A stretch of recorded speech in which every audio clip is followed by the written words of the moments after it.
Welcome, everybody. Today is March 11, 2022, and the Tucson Astrologers Guild is proud to present Maurice Fernandez. Maurice is well known for all his work with the OPA, the Organization of Professional Astrologers, and his books, his books, Neptune and the 12th House and Pisces and Astrology and the Evolution of Consciousness.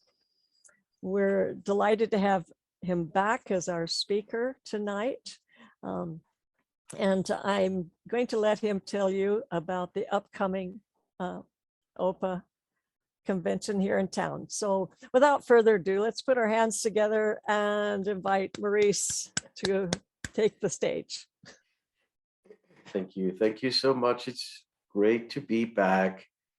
I do miss coming to Tucson and spending some time in town and presenting in person. Hopefully soon we'll get back to that.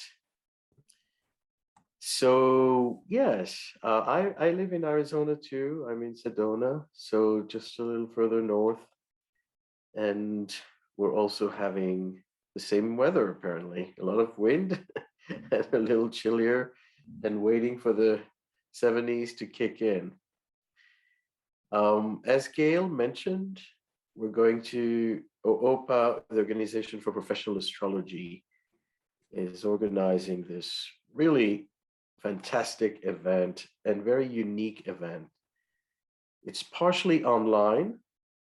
I'm going to share my screen. Maybe it's going to be easier to know what I'm talking about. It's partially online, and then there's a weekend in Tucson. Just a moment, sorry. So what's unique about this conference is that it's not just about studying astrology and methods and whatnot. It's a conference specifically about the practice of astrology.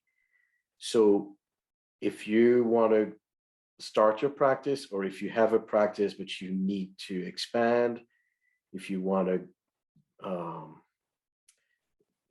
expand your reach, we have amazing faculty who are going to share their experience. It starts with branding, how to use social media, and that's, even for me, a seasoned astrologer, something that I keep needing to update and upgrade continually because everything's changing so fast. How to become a successful astrologer, Stephen Forrest, myself, Kay Taylor, Roy Gillett, several astrologers speak about really the key points in not only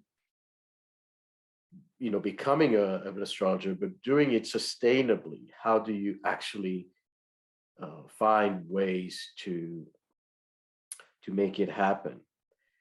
And then, the use of software, not only astrology software, but all the apps that can help us set up a practice, whether it's setting appointments, whether it's using Excel or PowerPoints, how to use animations in PowerPoints, how to create videos for your blogs, and so forth. And there's a writing workshop for astrologers. So, we know that astrologers need to write a lot, whether it's a website or it's an article or it's a book. And it's really not so easy to convey astrological concept in ways that are accessible. Many astrologers get lost in communicating astrology. So that's another really highlight. Then there's a whole aspect of the ethics, legalities, consulting skills, which are very important because many astrologers learn astrology, but they don't always learn how to consult, how to actually communicate the chart.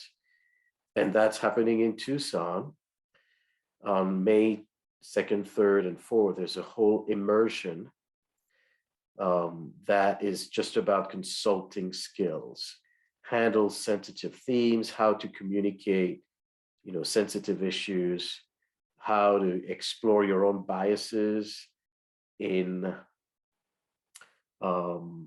your practice. And then there's a whole set of presentations by larger faculty. So that is the weekend of April 29 to May 1st. So check out the website, opaastrologyevents.org. The other very interesting thing, and that you can join even if you don't come to the conference, you may know, I'm going to talk about it during the lecture today. You may know that that weekend of April 29, May 1st is an eclipse in Taurus. And that coincides with a conjunction of Jupiter and Venus. So the ruler of the eclipse, Venus, is at 27 Pisces, conjunct Jupiter at 27 Pisces.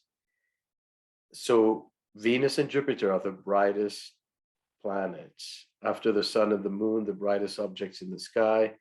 They're going to come together. They're pretty much the same declination. So they're really almost occulting each other. They're really going to create this amazing light show at sunrise. And we're going to go on April 30th, 4:30 a.m., the whole group, the whole conference. We're going to drive on the outskirts of Tucson to do a ceremony. So it's an amazing event. We're coming back to meeting in person, to being part of a tribe again in person, meeting our community. So consider this event. On a personal practice note, I also teach astrology, and I have my own program in school. If you are interested, this is a diploma program. So that's on my website. If you are interested, whether you want to study specific workshops, locational astrology, Chiron, medical astrology, or you want to do the whole program, that's also an option. So thank you, Gail, for offering me the opportunity to share this. And I think Taylor is going to be in Tucson and join our event. It's great to see you here.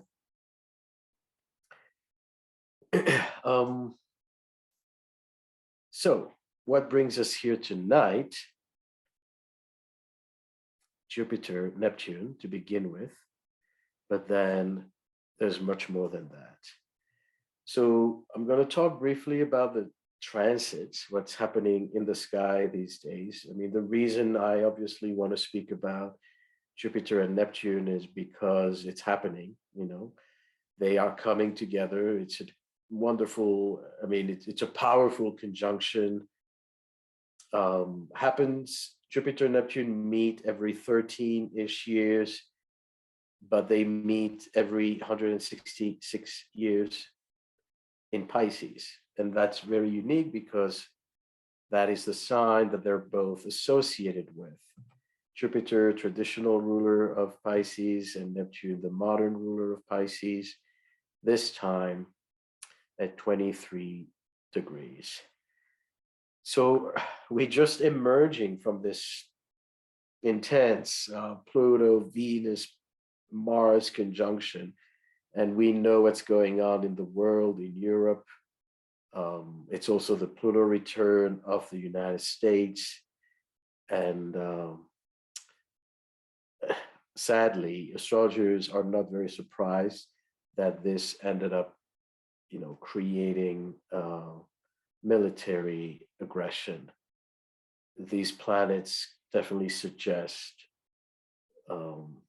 this kind of defensive attitude, change in the economy, and challenges in relationships.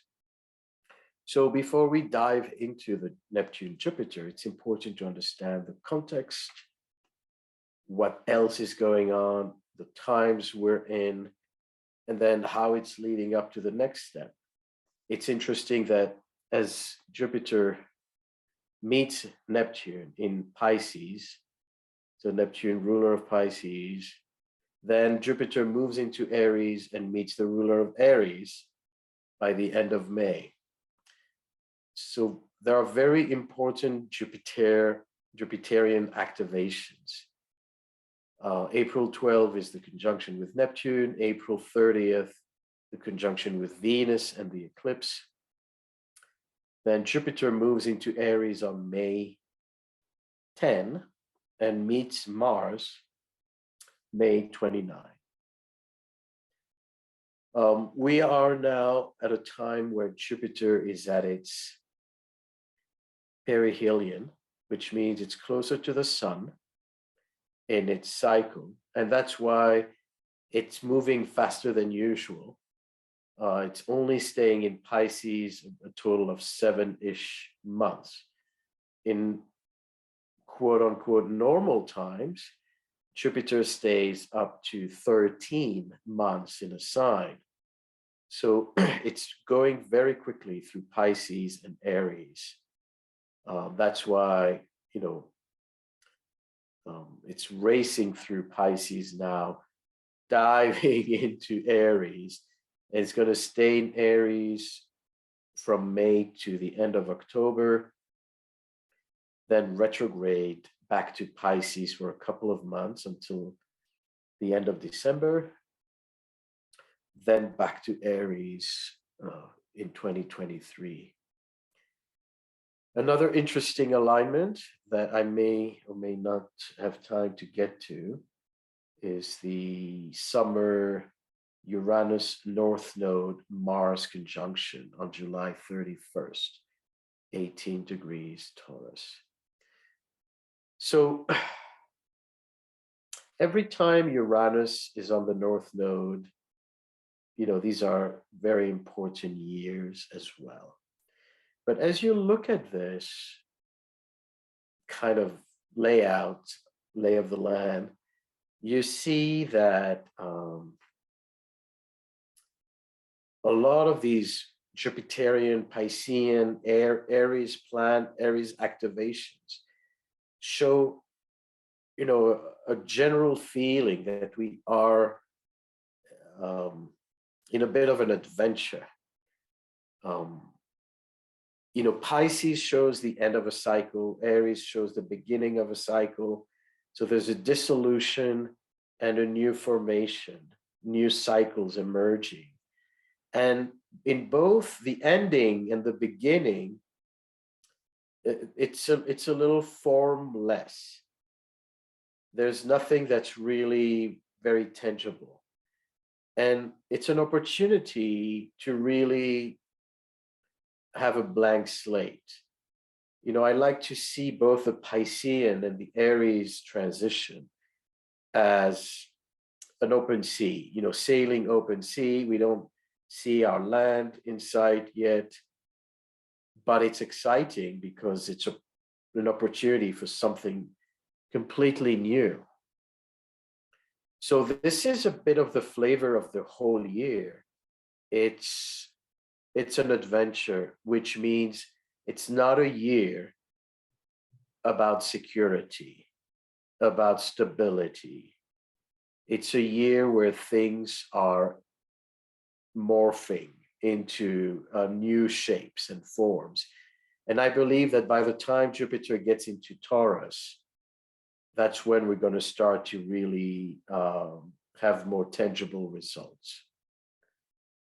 The end of cycles, hopefully, knock on wood, metal, anything that can work. Hopefully it's the end of the pandemic and we are emerging out of years, a couple of traumatic years where we experienced tremendous limitations. So this cycle of Jupiter moving into Aries can create this sense of liberation, can create this sense of opportunity. Everything is fresh. We're reigniting our engine and pressing on the gas pedal. Hopefully that's what happens, and it's not another war or another you know very challenging event.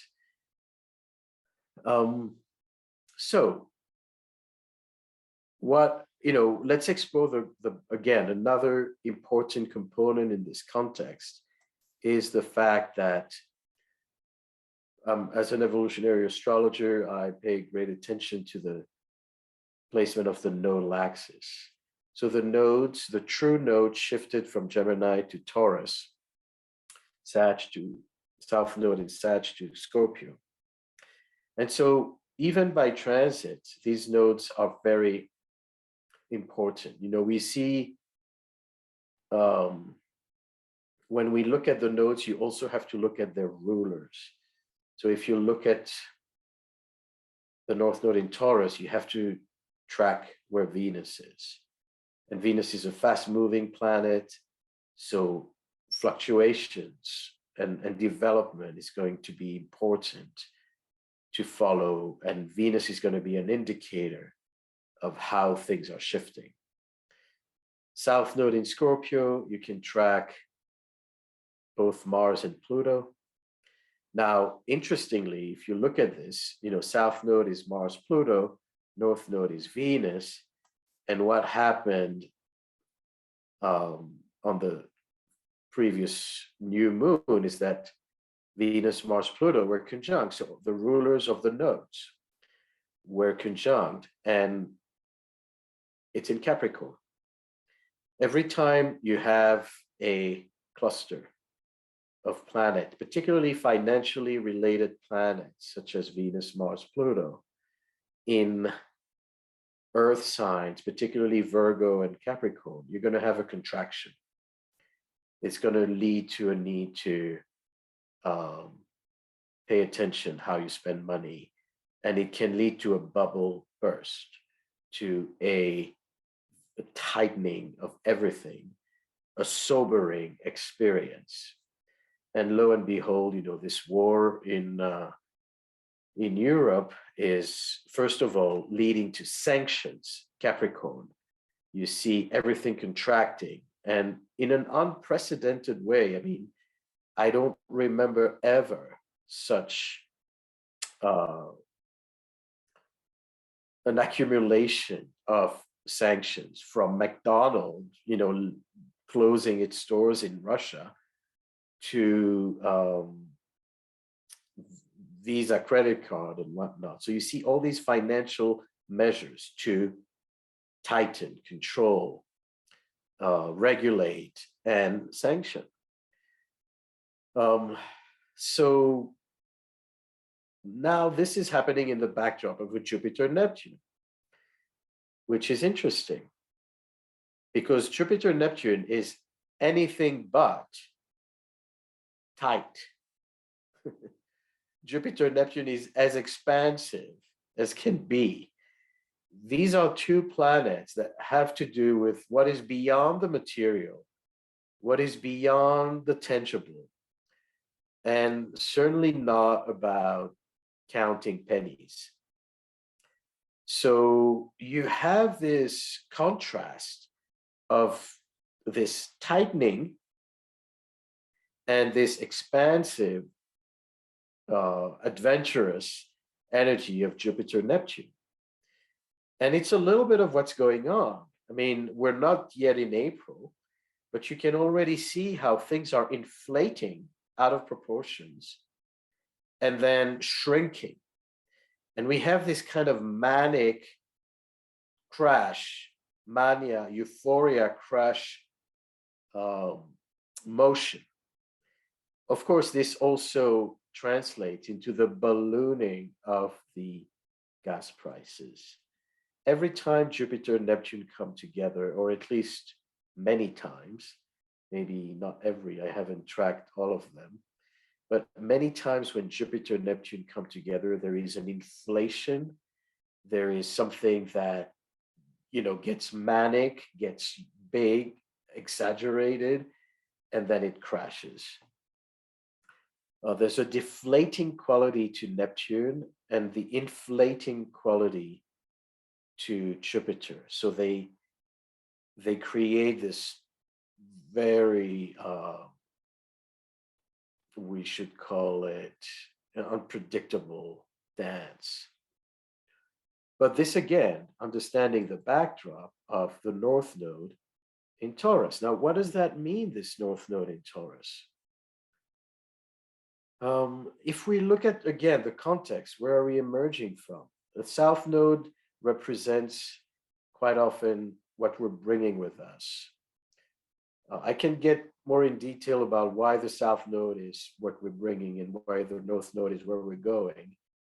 But it's another topic, when I have the opportunity to speak more specifically about that. But let's take it for granted now.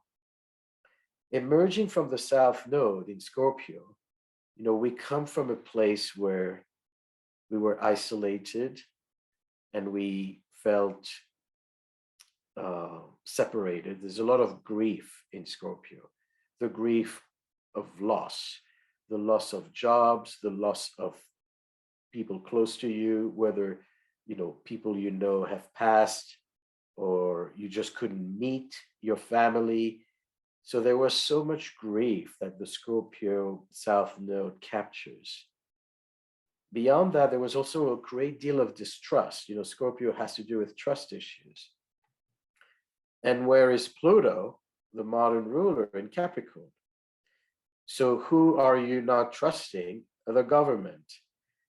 So this whole experience through the pandemic, where on the one hand you had the Black Lives Matter movement that really brought a lot of question and doubt into the security system and the police force, or whether you are an anti-vax activist who saw the government forcing this vaccination on the population.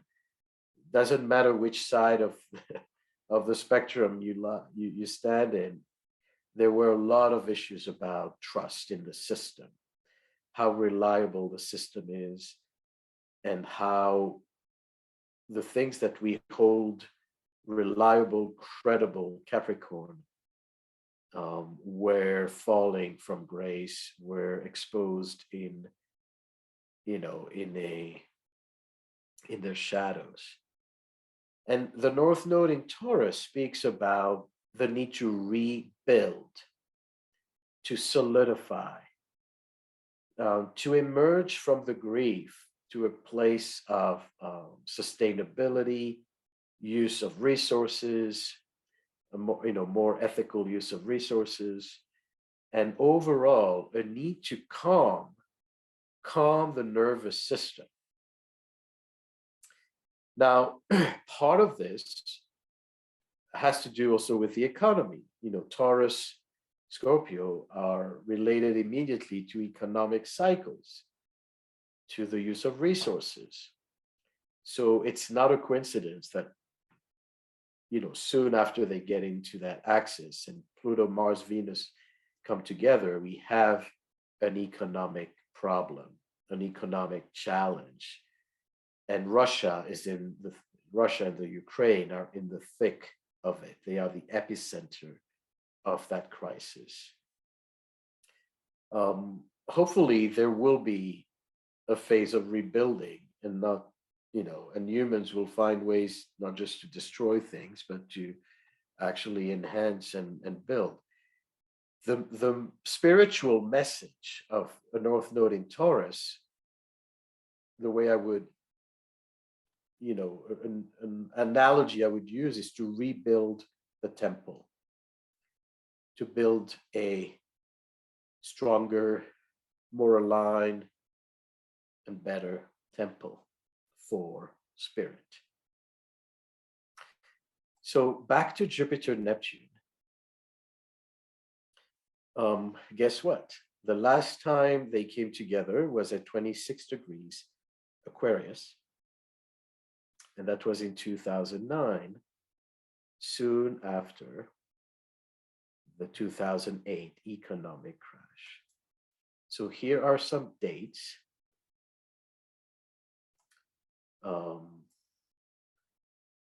The different conjunctions over time, like I said, roughly 13 years. September 45, right after World War II, after Japan surrendered and, the official end of the Second World War, Jupiter and Neptune come together in Libra, the sign of reconciliation and peace. Now, it's interesting that that was also when the UN was established. So you have this Jupiter-Neptune conjunction representing the unification and the dissolving of differences. Hopefully, the original intention of the UN is to establish a movement that would prevent terrible wars like that. And, we're going to look at the different historical events and people born with these conjunctions, but you see the dates, and each time it moves to another sign, it progresses roughly 25 degrees each time. So the last time it happened was in May 2009, like I said, soon after the 2008 economic crash. And now we are meeting again in Pisces. Previous conjunctions in Pisces, and like I said, that happened every 166 years, 1524, 1690. These were years of a lot of travel and expansion. Obviously, I cannot just, nail the whole movement of explorers, braving the open seas to meet new lands, whether it's the Marco Polos going to the east, or whether it's the Europeans basically going to Africa, to the Americas, everywhere during this period of time. We can't say that that's just something that started that year. But Neptune was in Pisces during these years, which means Neptune does have to do, with opening new dimensions, exploring the virginal, the unknown, so to speak. And of course, it has to do with sea travel. Jupiter in Pisces, Neptune in Pisces, traveling the oceans. Interestingly, the following time it happened, 1856, is when the year that Tesla was born. So he wasn't born right on that conjunction, but he was born the year of that conjunction in Pisces. And we know that he traveled, in spiritual ways. So he accessed different realms of consciousness. And here we are now. So what are the keywords? How do we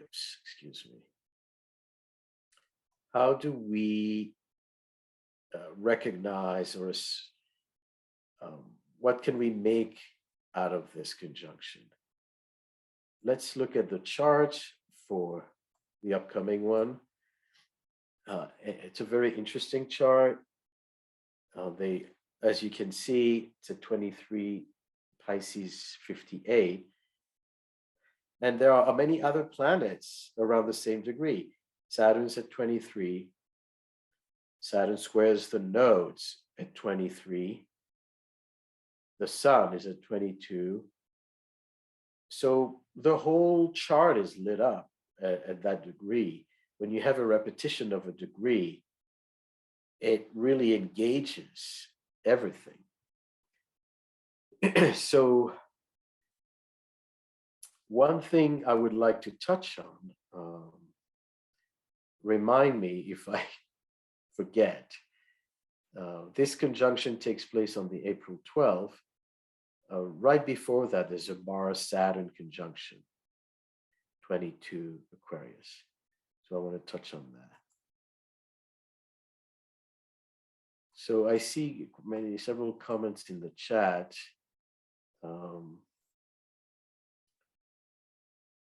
I don't have time to read, but maybe at the end. So yeah, we're going to talk about Putin a little bit at least. So what is Jupiter Neptune? What are they about? Both of these planets represent themes. First of all, an archetype that represent the need to go beyond what meets the eye.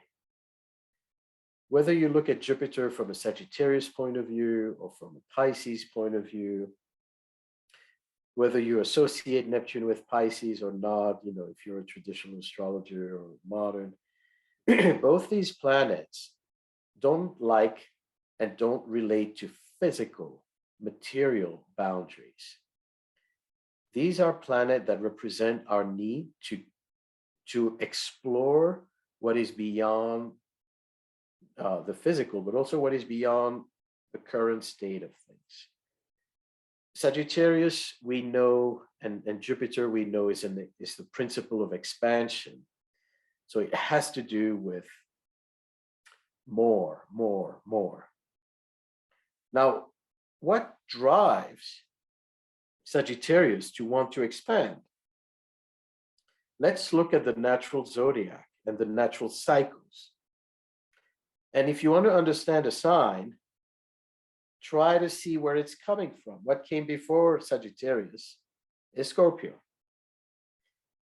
So through Scorpio, we went down into the shadows. We explored all the limitations, all the things that did not work. We had to face the inconvenient truths.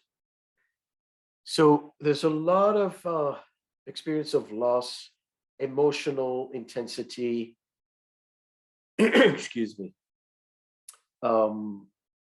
moments of truth that happen through Scorpio. And these moments of truth make us realize through Scorpio that if we change our ways, if we change our habits, we can have better lives. We can create better circumstances.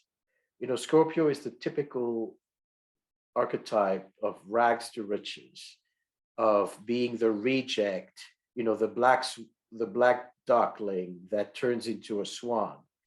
That whole process of humble beginnings, tough existence, and then the transformation, the phoenix, the snake, all these symbols of regeneration, that through the pain, you have to go through the growing pain and you have to face all the limitations, but then eventually you become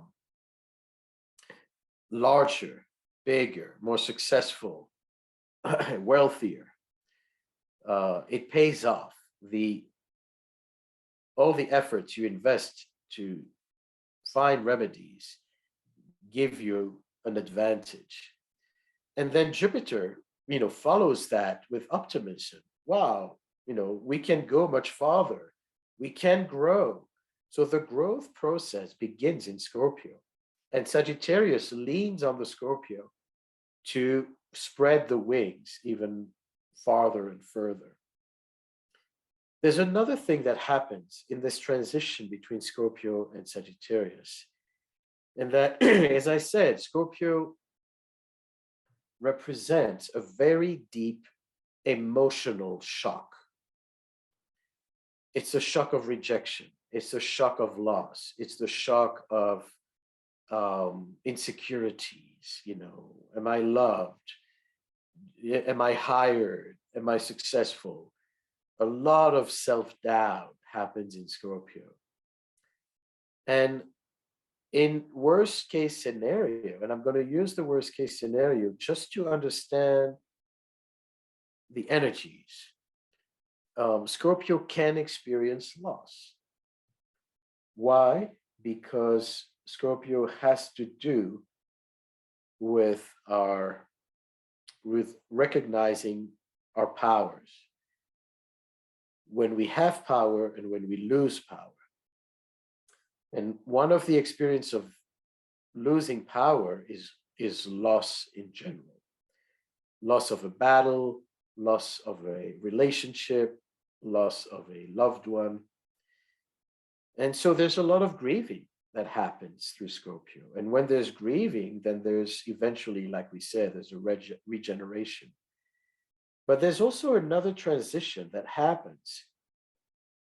Think about whether you went through something very intense, even a tragedy, or you know someone who went through a tragedy.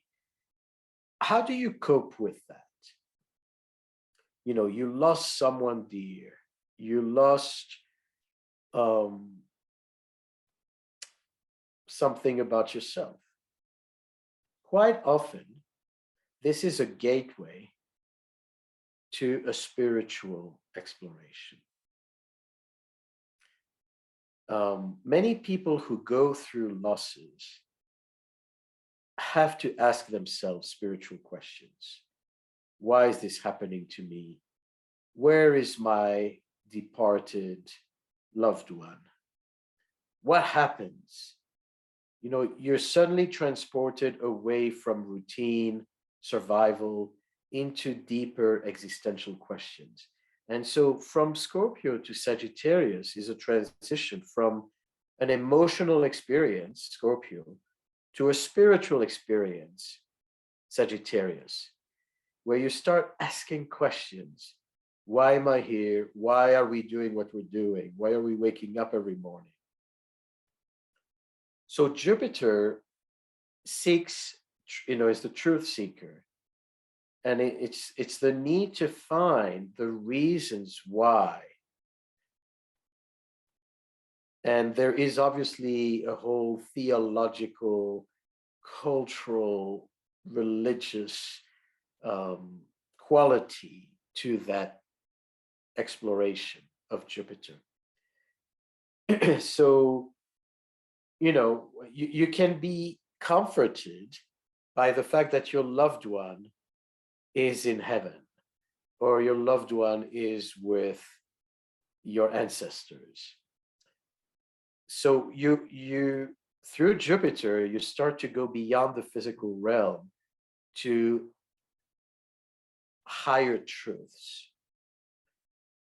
But at the same time, it's not part of the material world. So you leave the material world and you realize that there's more to life than the material world.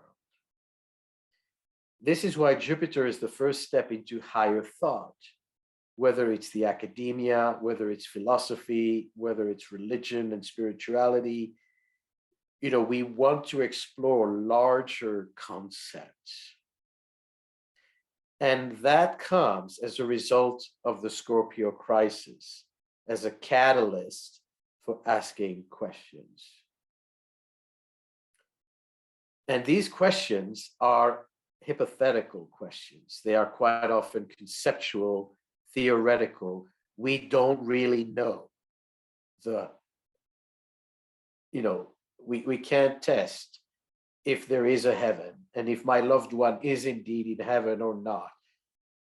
We speculate, we believe, we have faith.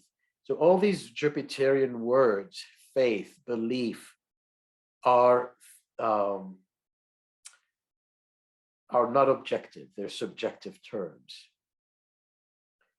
So Jupiter, opens that door to understand that there may be a higher meaning to it all, to life. But pay attention to the fact that Jupiter, from a Sagittarius point of view, is the last sign, Sagittarius is the last sign before we enter the fourth quadrant. And it's the last fire sign.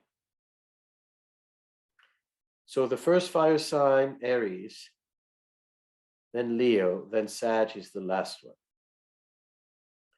Fire signs relate to free will, to the ability to engage, to do, to choose, to be active rather than passive.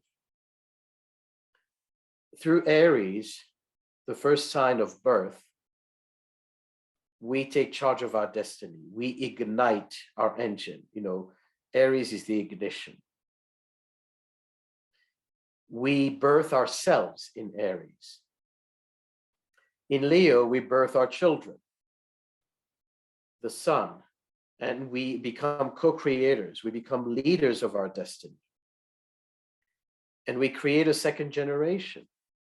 So whether you have biological children, or whether you have students, or whether you have people who will continue what you're doing, through Leo, you are in touch with the next generation. This is why the sun and Leo relate to children, not just biological children, but they represent the future.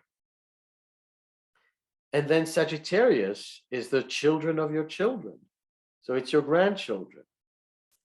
And it represents how what you started, self, in Aries, is now multiplying and gaining, larger, vaster proportions.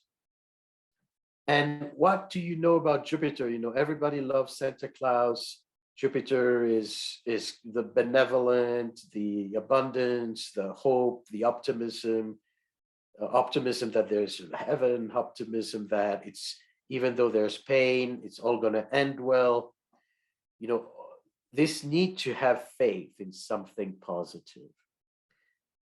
So through Jupiter, fire, Sagittarius, we reach the maximum of what we can do. It's our progeny, it's our grandchildren and our descendants. And then comes Saturn and the last quadrant. And that's the end of free will. So Saturn is the first indicator of fate. And Saturn says, doesn't matter what you want. The result is what needs to happen will happen, regardless of whether you like it or not. So you see these two planets, these two archetypes straddling the MC. Jupiter says, but I want this. And Saturn says, it's not about what you want. Saturn says there's a higher order. There's something larger than yourself. So you move into a more transpersonal dimension in the last quarter of the zodiac, into something that you have to align with. That's why Capricorn is the spine, Saturn is the spine. It's an alignment between earth and heaven. It's the conduit. And if your spine is erect and it's straight, then you can channel whatever, that communication between heaven and earth. But if you're misaligned, then nothing comes through. So Saturn teaches us to realign ourselves.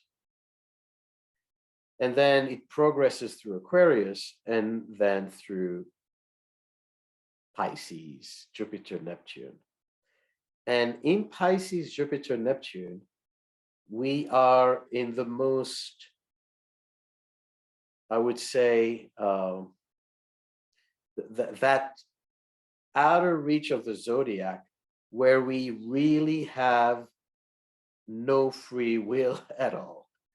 That's why, this archetype, Pisces, related to the 12th house as well, is often represents the mystery, represents the unconscious, because these are things we cannot control.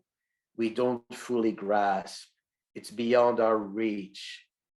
The ego has no grip there. And that's why people, don't understand the 12th house, because it's vaster than the self. But how does that tie into our context? We're talking about a Jupiter-Neptune conjunction. And Neptune takes us to what I would call the place of eternity. Eternity means what is beyond time. What that means, what is beyond time and space. So how does that work? No time, no space, eternity. Another word another concept I can use to make sense of it is, I call it the cosmic womb. The place where everything happens, everything is created, everything that came before us. We are born into an existing universe. We are born, the sun is rising, right? We don't create the sun. We're not the one to make the sun rise every morning. We just see it there. And indeed, every morning the sun rises in your 12th house, in the 12th house, not in yours, but in the 12th house. That's what happens when the sun rises under the horizon from the 1st to the 12th. So in that 12th house, there's much more light than we think. It's not so dark, and it's not that hidden cave that we often associate with. But what happens in the 12th house is all the forces at play that are not of your making. The weather, oxygen, sunlight, rain, it just happens, and you use it. But you didn't create rain, you didn't create the sun, you didn't create oxygen. It's just there. So that also ties into all the aspects of fate. The things you cannot control, the things that you cannot understand, the things that are beyond your free will. So the 12th house relates to how everything in life comes together, whether you understand it or not. So what are we saying? We're saying that Neptune and the 12th house, these energies take us to a place that is, again, not tangible. It's the gateway to a completely other dimension, to maybe our origin, to first time, the origin of first time. But it's a place where we are blindfolded and we cannot use normal references. So it's confusing and disorienting. Now, how do you deal with that? You trust. You have to trust. The same way every night you go to sleep and you're lying helpless on your bed, defenseless, but you go to sleep because you trust. The same way every morning you trust that the sun will rise, even though you're not there to pull it up. So when you don't have control, Neptune, you have to trust that whatever happens, it's going to be good. It's going to work out. And that's often a Neptunian reasoning. When you are in a mess when your life's, is confused and you don't know what to make out of things, think you have that feeling, okay, it's going to work out at the end. Things are going to fall into place. Or the message, don't worry, be happy. A Pisces said that, both Bobby McFerrin, the singer who sang that, is a Pisces. And I don't, Mayor Baba, I think, said that. Don't worry, be happy. It's such a Piscean, it's not up to you. You have to trust. You don't have a choice. Another message, it's all good. We don't get any of it, but it's all good. So when Jupiter and Neptune come together,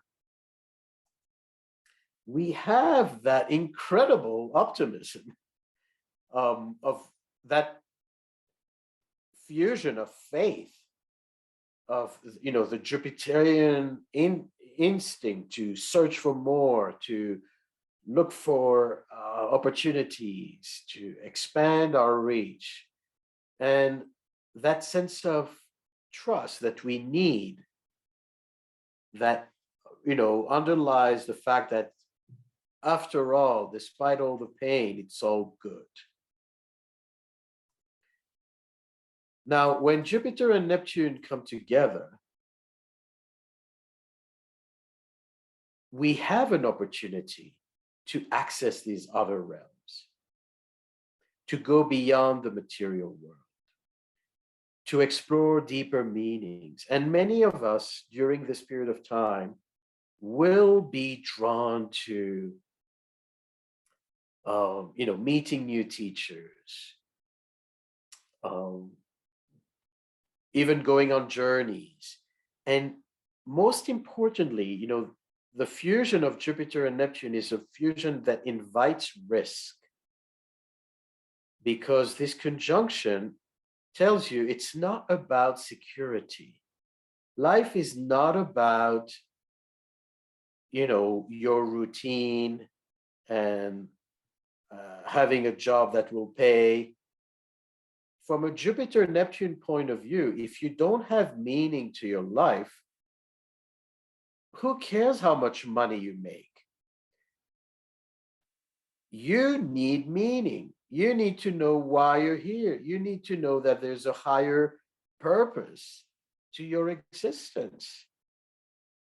And people born under this cycle are often driven by meaning, and they will take risks.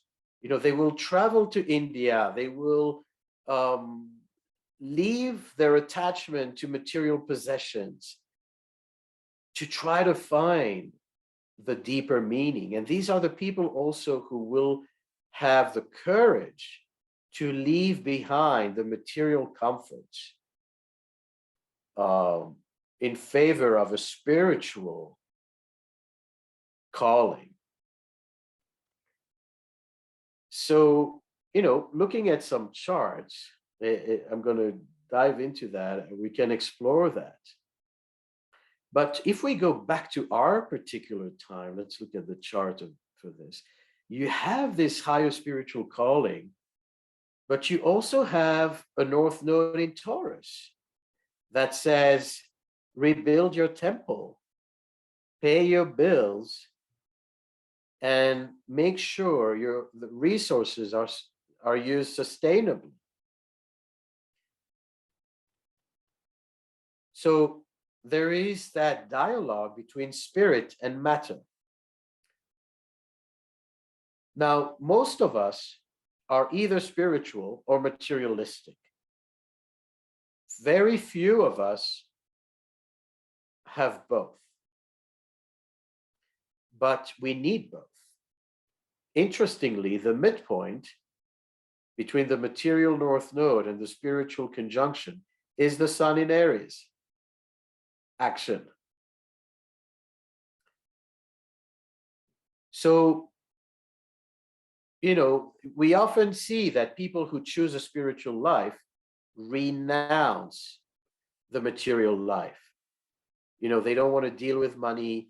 They relinquish their sexuality, and they live, you know, whether it's poverty or simplicity, you know, austerity even. But is there a way to explore your spiritual nature, to find the deeper meaning of your life, but to still operate in the material world, to be able to make money?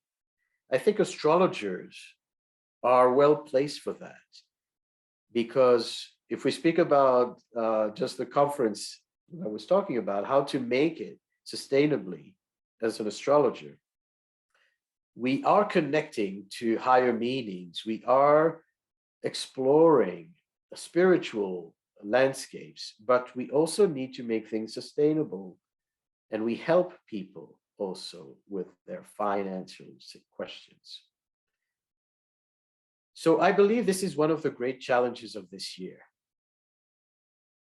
to balance the spiritual and the material. And every one of us will be challenged in their own little world to make choices.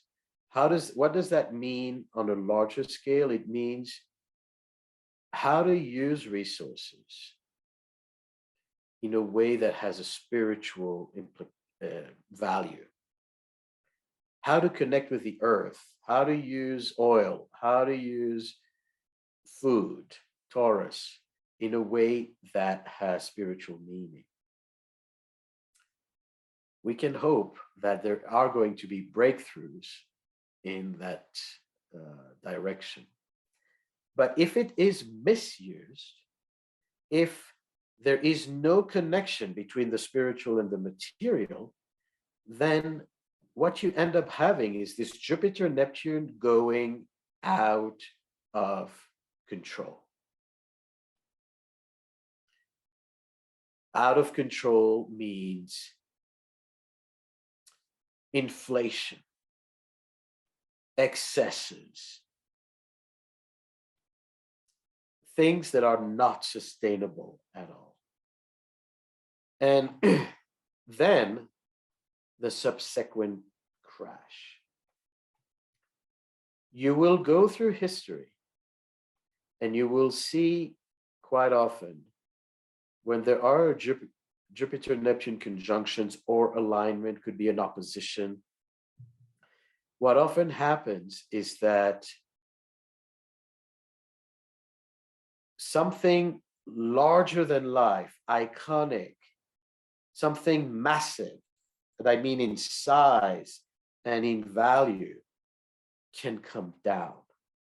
I call it the fall of the Titans. Remember in 2009, what happened? Following, the economic crisis, you had these massive institutions, the biggest banks that were on the verge of bankruptcy, the big insurance companies, and the term too big to fail emerged. Because there was a risk that if these titans are falling, if the Wells Fargo and the Chase and the AEGs are falling, we're all going down. And so we need to bail them out to save ourselves, even though they misuse resources and they, were not aligned with anything. So there's something about the Jupiter Neptune that brings this larger than life concept, something that is not just global, it's huge upon huge. But if it's not built on strong foundations, it may be the time to crash. So people with Jupiter Neptune can feel invincible, can feel that bad stuff won't happen to them. There is that faith and positive, but it's also something larger than life. And I'm going to give you other examples. But at the same time, when this conjunction or this opposition between these two planets come along, there is a humbling. And the titans, the too big to fail, are failing. Now, we are in a situation in our current context where, interestingly, we start to see that. We start to see that in Russia with the current conflict in Europe. What's going on? Think about all these gazillionaires, Russian oligarchs who emerge from communism, from the loss of individuality. Communism didn't allow for individual creativity. All is communal. And so these people emerge out of the Soviet Union to suddenly become extremely wealthy. And as a result of the sanctions, you see all the assets being frozen or confiscated. So these huge yachts and these mansions that are belonging to these Jupiter, Neptunian types of people, larger than life. So Jupiter, Neptune is larger than life in a spiritual sense, because it takes you beyond the material, but it's also larger than life in a cultural sense, in a material sense. And so you see that these oligarchs are losing their pants and they're on the verge of bankruptcy. How far will this go? Will this expand beyond Russia? Will this affect Putin himself, who has stayed in power for 22 years already, since 1999 when he came to power? He did not pay attention to election terms. Talk about boundaries. You're elected in Russia for 6 years. He's already, 22 years in power. So there's also that sense of invincibility and Russia being too big to fail.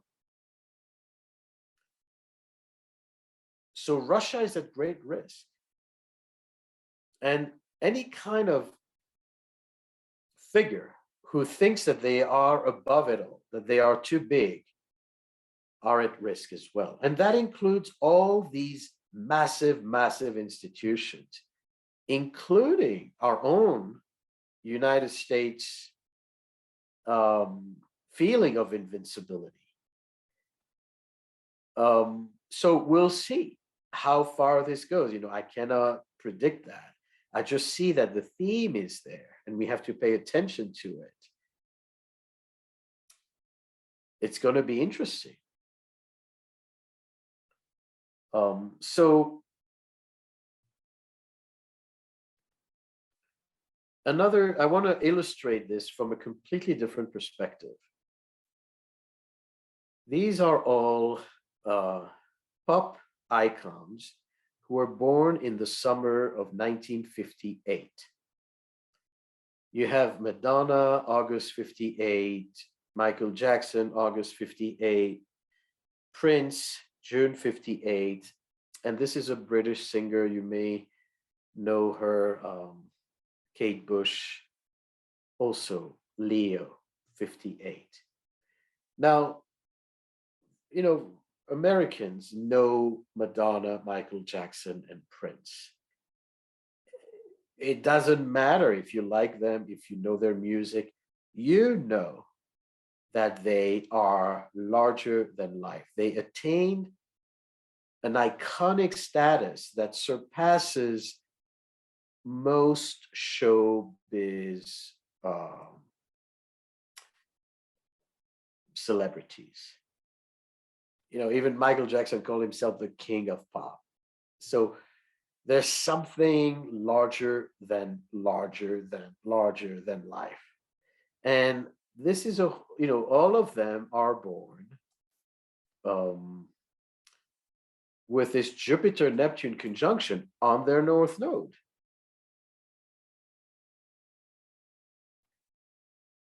And this call for fame was so important to them. They heard that higher, when you have a Jupiter Neptune, there's a higher calling. You can't just work at McDonald's. You need a life that will take you to the great beyond. And the way they found their great beyond was through stage and show business. Now, Michael Jackson passed in 2009 with the conjunction. So there's a recurrence of the conjunction of the pattern. It was also a Chiron return.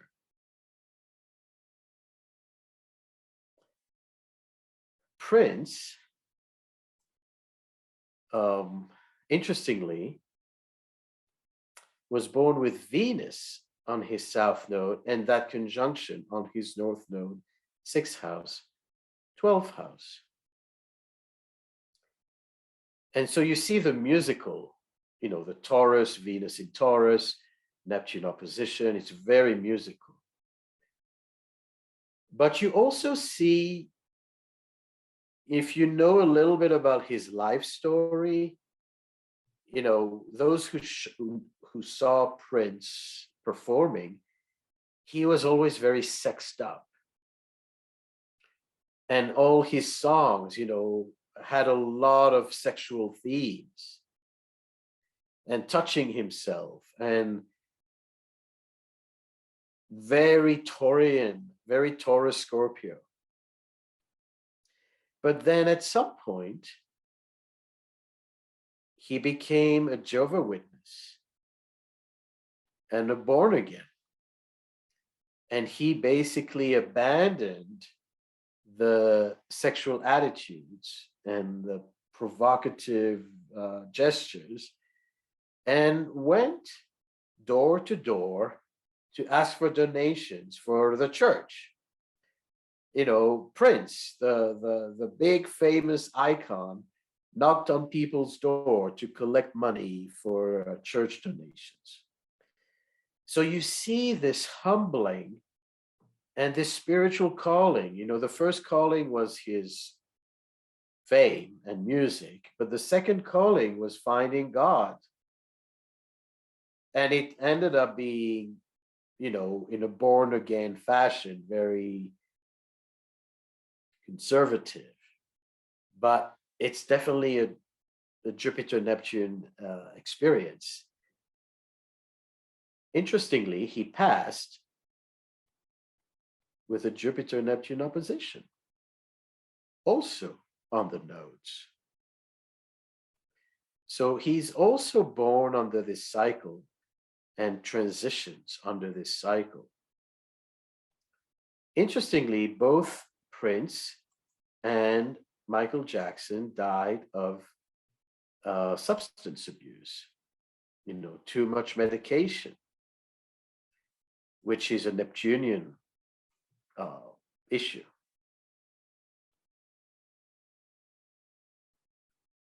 If we look at the timeline of their success, with the Neptune conjunction of 1971, which is the first one after their birth, they were 12 years old, Michael Jackson releases his first solo album. Prince is kicked out of his father's home and starts a band. And I don't know about the two ladies, what happened. But interestingly, that every conjunction, there's some kind of activation important milestone that helps in their development. In the following conjunction, in the opposition, in the late 70s, Michael Jackson releases his Off the Wall album, which is his first mature album as an adult. And Prince gets a recording contract, and Madonna leaves Michigan with a few bucks in her pocket to come to New York. Jupiter, Neptune, an adventure, going on a leap of faith. I don't know where I'm going, but I know I have to go. Jupiter, Neptune. And Kate Bush is this 18-year-old fairy who releases a song that is so dramatic, so ethereal, and it smashes all record sales, jumps into the top of the charts in England and, becomes an iconic song, Wuthering Heights. In 1983, the following conjunction, so that's the second conjunction after their birth, they all released their iconic albums. Michael Jackson releases Thriller, Prince releases Purple Rain, Madonna releases Like a Virgin, and Kate Bush, Hounds of Love. They all have children in their following conjunction. Michael Jackson has his first son. Prince has a son who is stillborn, didn't survive, didn't materialize. And Madonna has her first daughter, and Kate Bush has her first son. Go figure. In 2009, the following one, Michael Jackson dies. Madonna is adopting children from Malawi. In the opposition, Prince dies. So it will be interesting to see if the next conjunction is going to bring something into the life of the survivors, the two ladies, if they're going to release something new or if they're going to go through a milestone, hopefully nothing tragic. Now, why do I bring this up? Because I want to highlight how this Jupiter-Neptune conjunction can go beyond the boundaries of any reference that we take as normal. And it can be an extraordinary experience. It can be a spiritual awakening as much as it can be a bubble burst and the fall of titans. Sometimes, we can also refer to Jupiter Neptune as euphoria, depression, manic depression, because there is that feeling of invincibility, feeling that you're high and you don't, you feel like you can do anything, and money can't stop you, people can't stop you, the sky's the limit. And then if you're not doing it in a sustainable way, if you're just tripping, then there are consequences. Now, other examples that I wanted to show, let me see if I can find what I've prepared here. This is the chart of Saint Francis of Assisi. Now, I will be honest that there are two charts possible for him, both on the same date, but a year apart. But I believe this is the one. So in this chart, we see Jupiter in Taurus, conjunct Moon and Uranus, square Neptune in Aquarius. Now, if you know a little bit about his story, he was born into, upper middle class family of merchants in Italy who were very materialistic. So very materialistic parents who made a lot of money, all this Taurus abundance and resources and comforts. Then he went to war, and he came back from the Crusades, I believe, broken. You know, that kind of scorpionic loss, nothing made sense to him, an existential void. So Jupiter Neptune kicks in, and he doesn't understand the material world anymore. Nothing makes sense to him. He doesn't understand why his parents are so obsessed about making money and more and more and more. And he starts, you know, his spiritual awakening. He retreats into nature and wants to build his church. And of course, the whole concept of renunciation, you know, he lets go of all his possessions, of his clothes, of his old attachments, and he's living in poverty with the birds and the animals, and a very Jupiter Neptune experience. So once again, you see in his chart this struggle to connect between the spiritual and the material. He went from one extreme to the other, from being born in a family that was mostly materialistic, and he went to the other extreme of spirituality and renunciation of material possessions.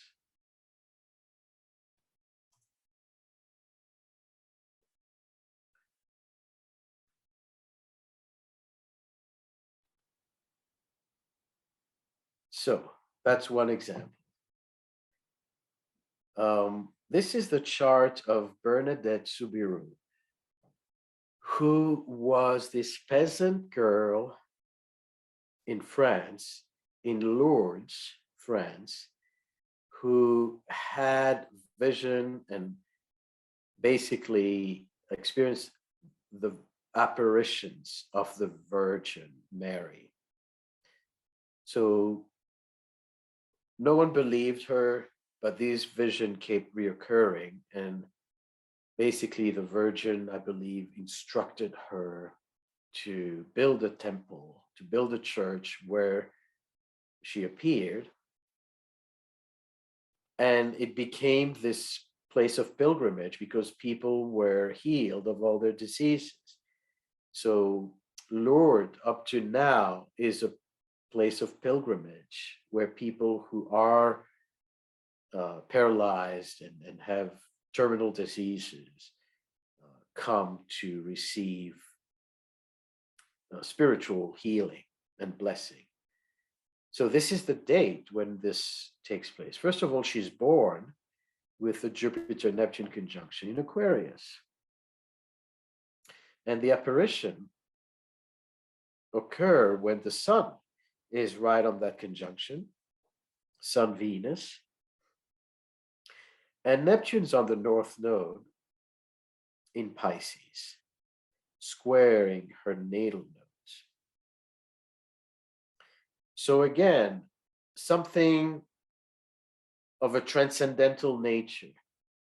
She is transported from, you know, a world of routine and peasants working the fields to accessing this portal where she is having this uncanny, amazing, powerful spiritual revelation, and it becomes, you know, a universal,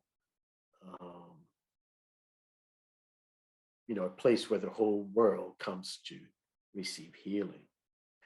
So you see that both in the natal as well as in the transit.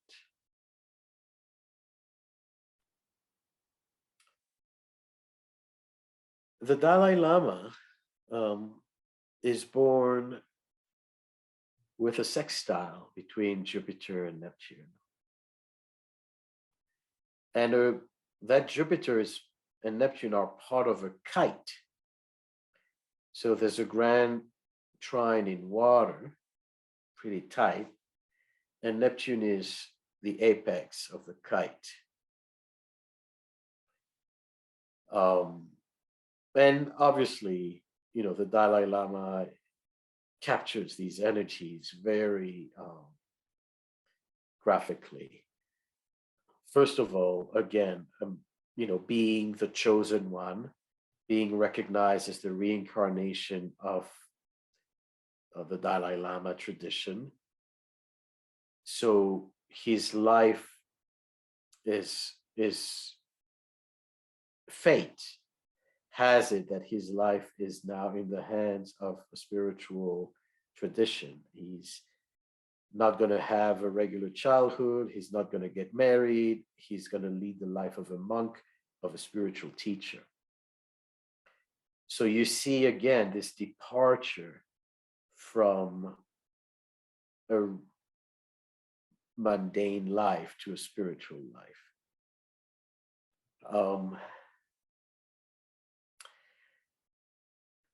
Of course, we know the story of the Chinese invasion and the exile.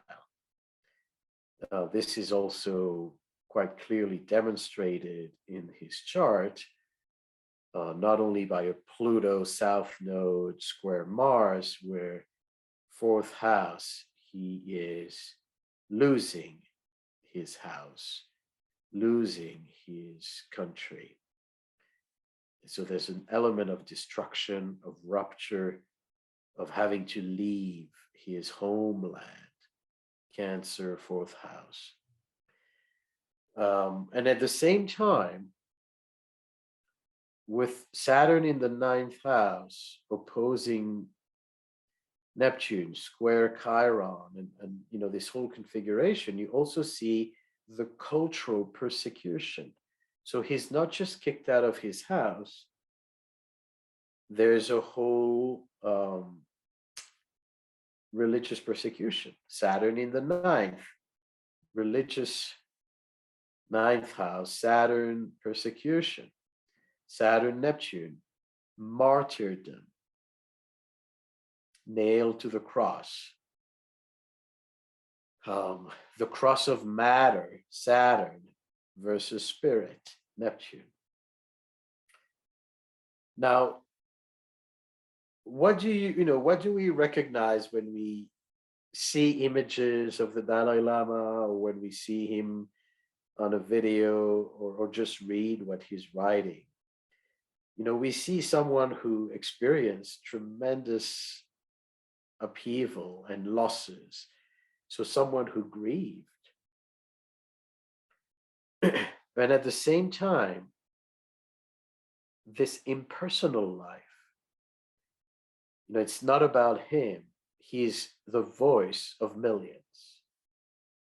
His personality, his self, is enmeshed with a collective cause. That's a moon Neptune phenomena, where the personal moon serves a larger, a higher transcendental purpose, Neptune. So it's a place of great self-sacrifice. You are everyone. You serve everyone. You also see that he's always smiling. There is this dolphin quality. When you look at a dolphin, you always see them laughing and smiling because that's how they look. Maybe they're actually sobbing, but it looks as though they're laughing. So sometimes it's misleading because you don't see that there's grief there. There's always a smile on the face. But it's part of this Jupiter Neptune to keep the faith, to not let the pain take me down, to be able to constantly transcend the immediacy of my situation. And so, even though it's only, you may say, but a sextile is not, one of the main aspects. It is, because it's so tight, and because it's also touching the luminaries. The moon is on that Neptune. Jupiter trines the sun almost to the degree, to the minute.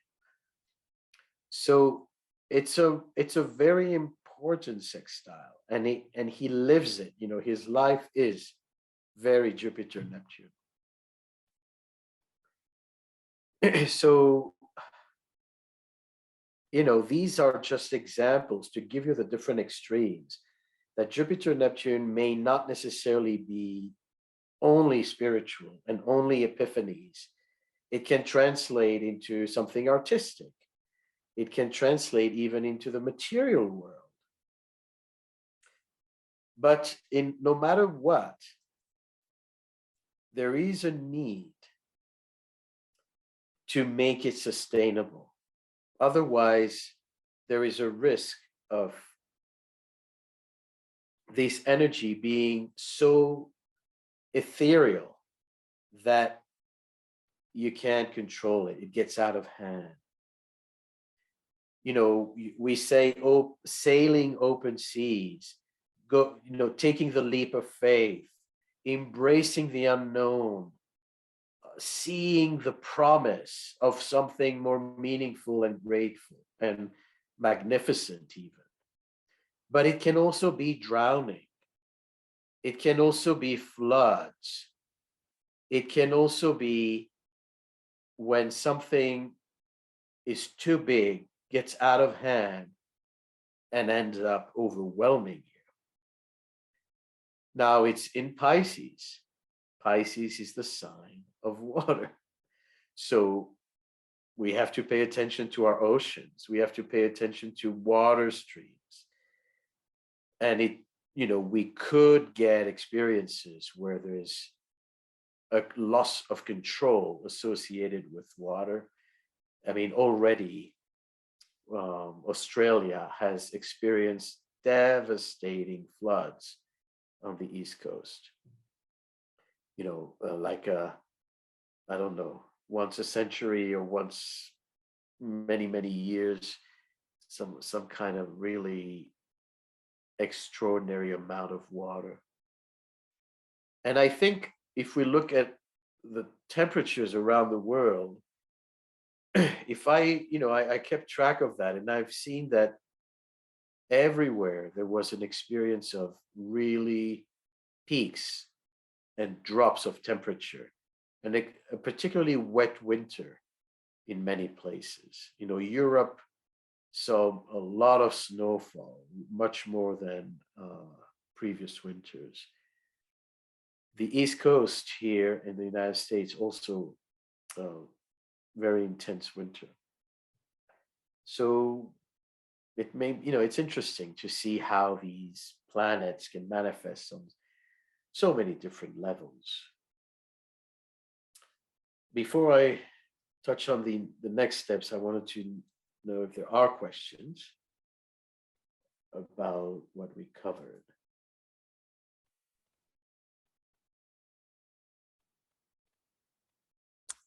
I haven't seen any questions. Does anybody want to?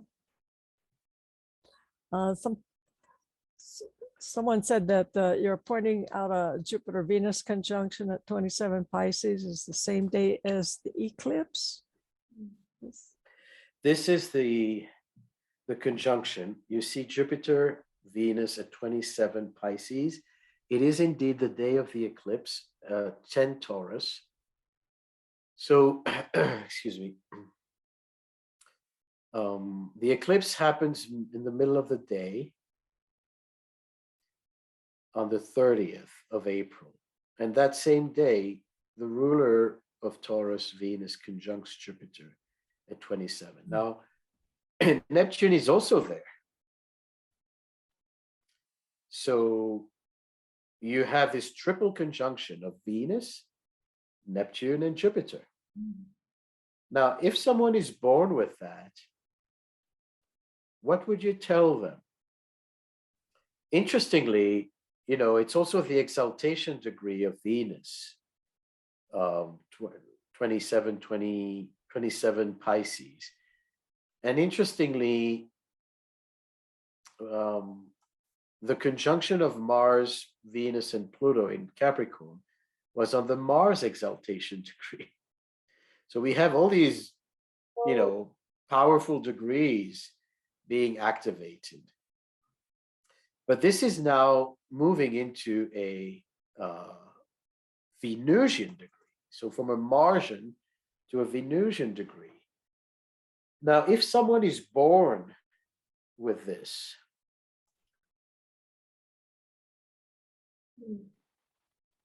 someone says, I was just thinking about the discovery of Shackleton boat this week, Jupiter, Neptune, Pisces, after sinking 100 years ago. It would be great to actually do some research and look at the date when it sank. See if there is any kind of recurrence of planetary patterns. Now, Jupiter and Venus traditionally are the benefics. They're the benevolent forces, the grace, forgiveness, alliances, beauty, hope. So that's the positive. If we are now in a time of war, even though in the United States, we're not in Europe hearing bombs fall on our heads, this event is very global. It affects the economy worldwide. It changes the dynamics of the economy. Let me tell you that with this North Node in Taurus, now that Russia has experienced all these sanctions, this is going to create some kind of backlash, because many countries are going to want to develop new systems that are not going to be dependent on the United States.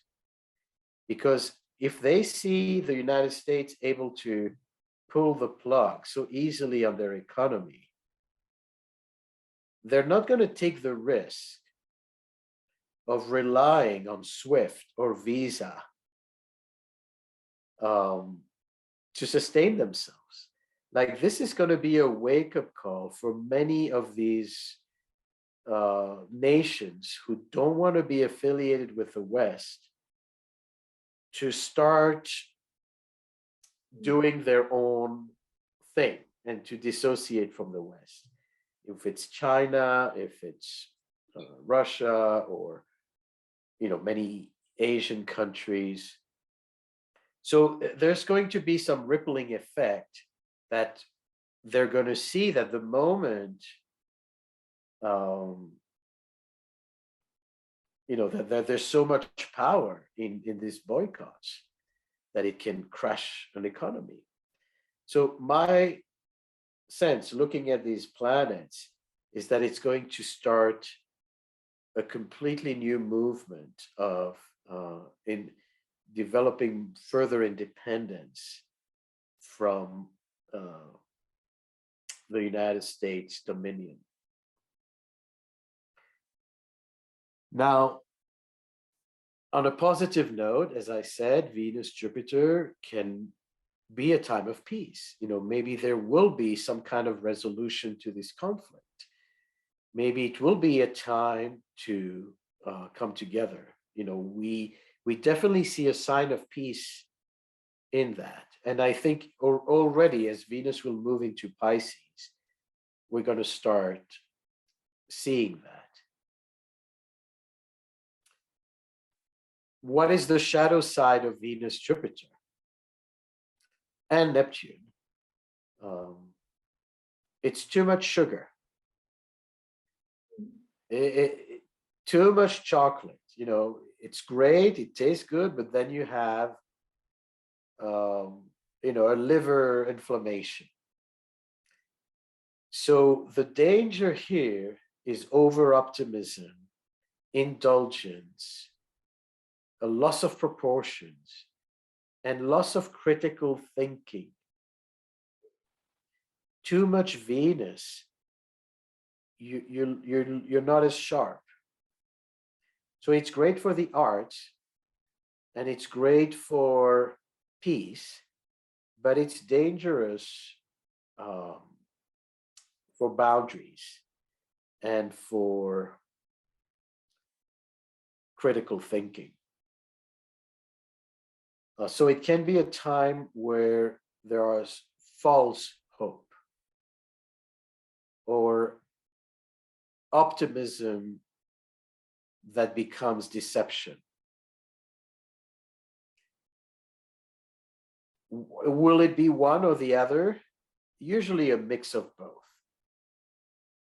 Remember, when you look at this chart, that Saturn is squaring the nodes this whole time. Nodes are in the financial axis of Taurus Scorpio. Saturn in Aquarius. Cryptocurrencies, virtual money, Saturn in Aquarius. This is likely going to lead, Russia, as Russia is feeling all these sanctions, it's probably going to resort to using cryptocurrencies as a way to bypass the established financial systems. And I suspect that that's why also Saturn in Aquarius squaring the nodes is going to lead to a crackdown of cryptocurrencies, to regulation and more scrutiny. It doesn't mean that the system will necessarily be dismantled, but it will be basically reshuffled, and there's going to be some kind of governmental Saturnian intervention. Dale says Federal Reserve's Neptune at 27 Cancer, trine Juno 25 Pisces, and ascendant at 29 Pisces. So yeah. I mean, the Federal Reserve has already been printing money for the past 2 years. We are now in a bubble. So Jupiter and Neptune can bring a burst, especially if we're not easing out of the pandemic gracefully. We could have, the inflation of prices in the real estate market. Prices of home are overvalued. You can see from expansion to shrinkage. But let's focus on the positive. And if you are inspired to come and celebrate this, consider that event that we're organizing in Tucson. I think it's great that astrologers are not only looking at their paper charts, but are actually connecting with the sky and invoking. We need more of that ceremony. So it's an opportunity to bring the best out of this conjunction. Moving forward, this is another subject, but moving forward,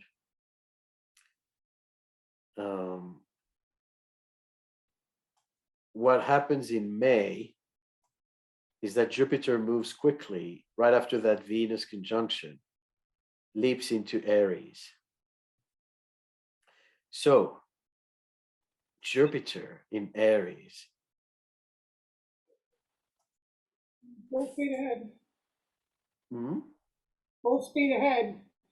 Yeah, full speed ahead. And that's a picture of a cheetah, which is the fastest land animal. But this picture is of a female cheetah who is the fastest of all cheetahs. She broke the records. So you have a champion there. And Jupiter Mars in Aries is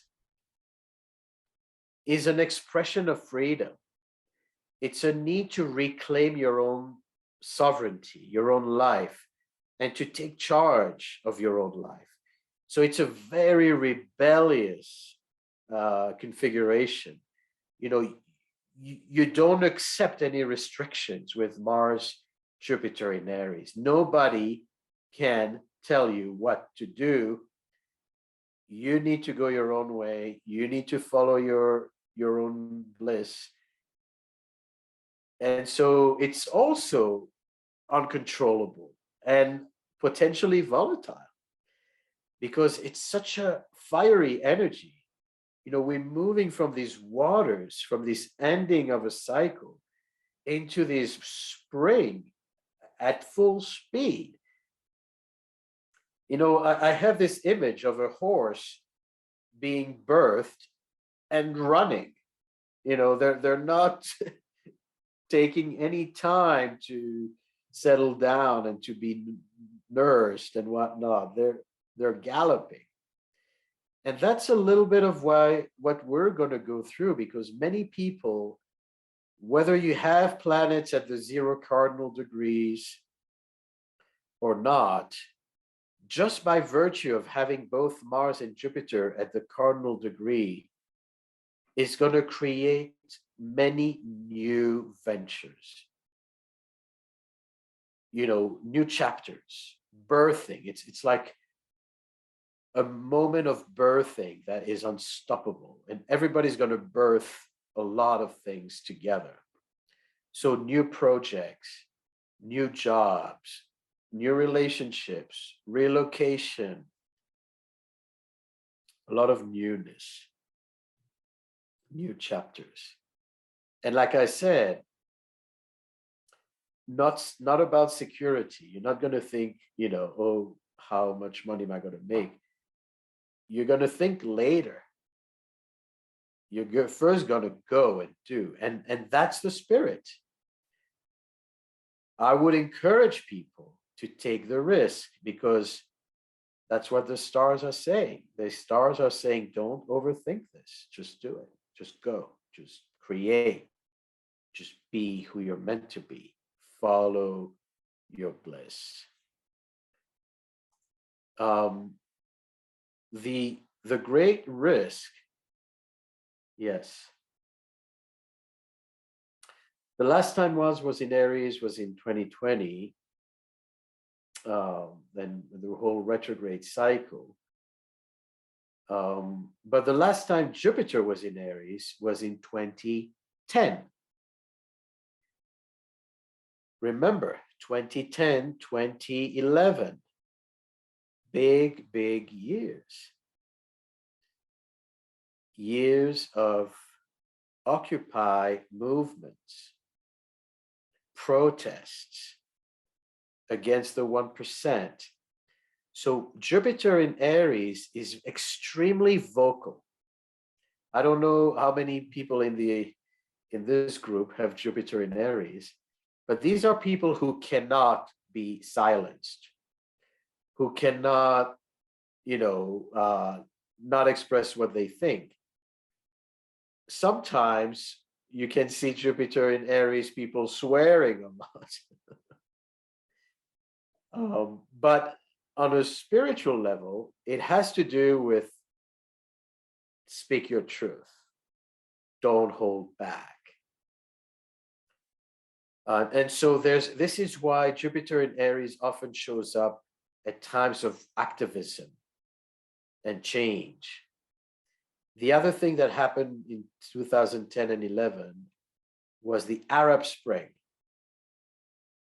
So you had the Occupy movements in the United States, Europe, and then you have the Arab Spring in Northern Africa and the Middle East. And some of them never recovered. But what happened in the Arab Spring was this very quick revolution and the toppling of dictators who were in power for 4 decades. Now, you may say, well, you know, the West intervened and all of that. And we all know that. but still, the revolution started very organically because someone, a merchant, had his merchandise confiscated in Tunisia, and he self-immolated. He burned himself in front of the Tunisian parliament. Think about Jupiter in Aries, self-immolation. And that eventually led to the protest and the injustice, and it spread like wildfire. Jupiter in Aries. So things can get volatile, out of hand, even though it's this incredibly exciting energy and it's vital. Hopefully, like as we said, it's not a religious war. So interesting times ahead, my friends. As I said, I'm not going to get into the July alignment. I think, it's a whole other conversation, but look at it. Just pay attention to it. We're moving from Pisces to Aries to a Taurus activation. Let's see if any last questions.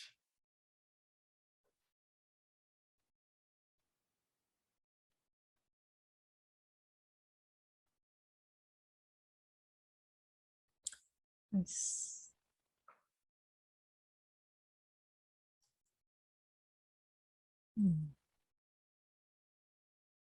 So thank you everyone. I hope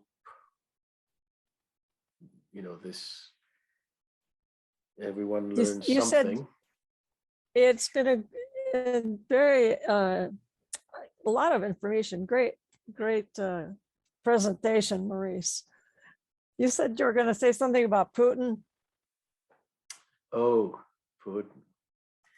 Well, we know that Putin's chart is in question. We have a 1952 chart, right? And some say he was born in 1950. So my sense is that the chart of 1952 is reliable. I've checked a lot of transit to it, and it seems to be responding well to the transit. It seems to be reliable, but I have to tell that this is not a verified time. So if I share the chart just for examining the current transits. So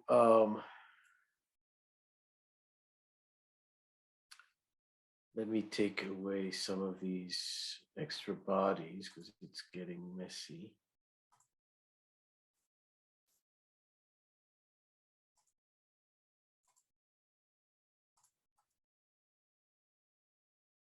Okay.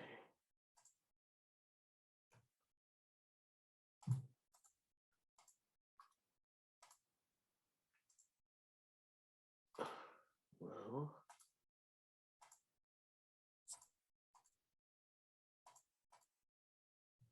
so the big deal, if this chart is accurate, I mean, we all can feel Pluto on the South Node, someone who comes from, a place of intensity, of destruction, and a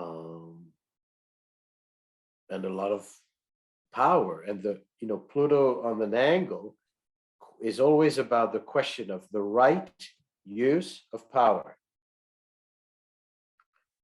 Now, if we rely on this chart, we also see, this heavy Libra signature in the 12th house. And we see the passive aggressive quality. He's a masterful passive aggressive personality in the sense that, it doesn't matter, again, if you justify his actions or whatever side you're in. He is someone who knows what people want to hear, and he's doing exactly what he wants to do. You know, when he amassed the troops around the Ukraine, he called it a peace mission. You know, this is a very Libran. So I'm not going to tell you that I'm going to knock you down. I'm going to call it a peace mission. So when you see what's coming up is the Mars Saturn.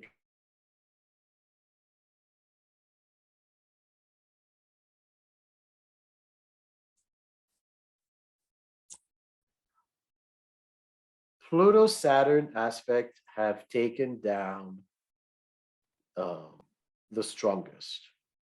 You know, Donald Trump experienced Pluto opposing his Saturn in 2020. And that's when the economy crashed with the pandemic and, you know, all the scandals and the loss of the election was part of a Pluto-Saturn opposition. So Putin is now experiencing, on the verge of experiencing this Pluto-Saturn opposition with Mars, which can, you know, can lead to questions about the right use of power. There may be issues about war crimes coming up, but it also means with Mars Saturn is always a militaristic conjunction, and if it's in Aquarius, has to do with cybersecurity, and it has to do with Air Force. So whether there's going to be an attack on cyber infrastructure, you know, internet banks, anything that, you know, we rely heavily on the internet, and that could be a, you know, a place of extreme vulnerability. So all this is happening on his North Node and opposing his Pluto with Jupiter. We can anticipate some kind of very intense reactions. But I suspect that as long as Saturn is opposing his Pluto, there is going to be a deconstruction, a breakdown of sorts. Whether it happens fast or over, you know, several months, he's not doing well.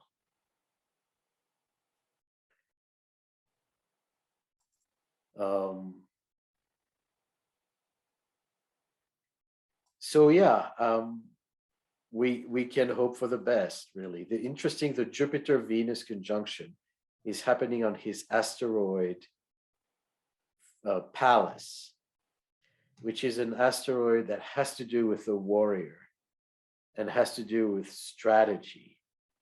And I wonder if there's going to be a woman who's going to come into the scene, and maybe a woman, you know, some kind of leader who will play a role of reconciliation.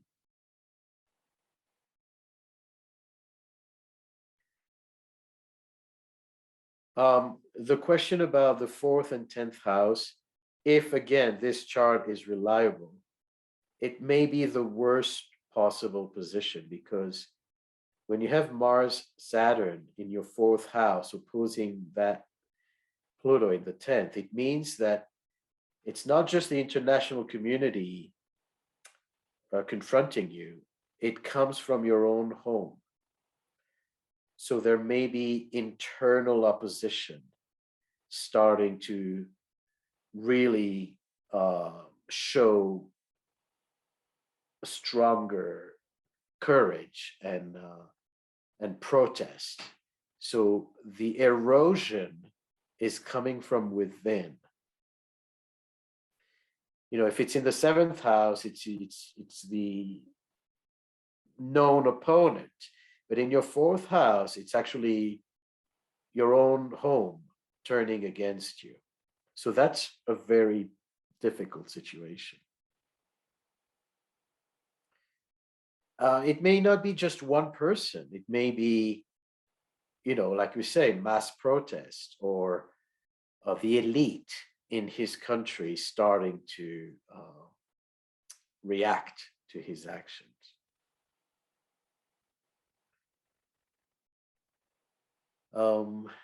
Yeah, so let's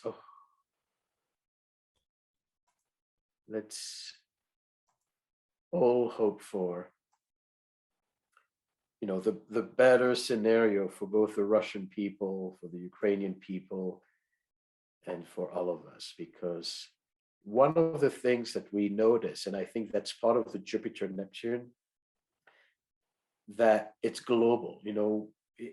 It may have been just a conflict in Europe and everyone feels involved. There's that sense that no one is tolerating these wars anymore. Like, we're not just saying it happens somewhere far away. We become very involved, whether it's because of the internet or whether it's because we've been so touched by the pandemic that has affected the whole world at once. There's this sense of global village, I think, is ever stronger. And so when the Ukraine and Russia were in this conflict, everyone felt and feels involved. And I think that the positive side of that is that we feel that there's less and less tolerance for senseless aggression. Let's hope. Thank you, everyone, and good night. Thank you, Maurice. That's good. Thank you. Blessings and healing, and I hope to see you at iAstrologer. All right. Maybe at least that ceremony in the morning. Sure. Somewhere. Sure. Just email me and I'll put you on the mailing list for that. All right. Thank you. Everybody's, I think, has really enjoyed your presentation, Maurice. We want to say thank you. Thank you. Take good care. Bye-bye. Yes. Bye.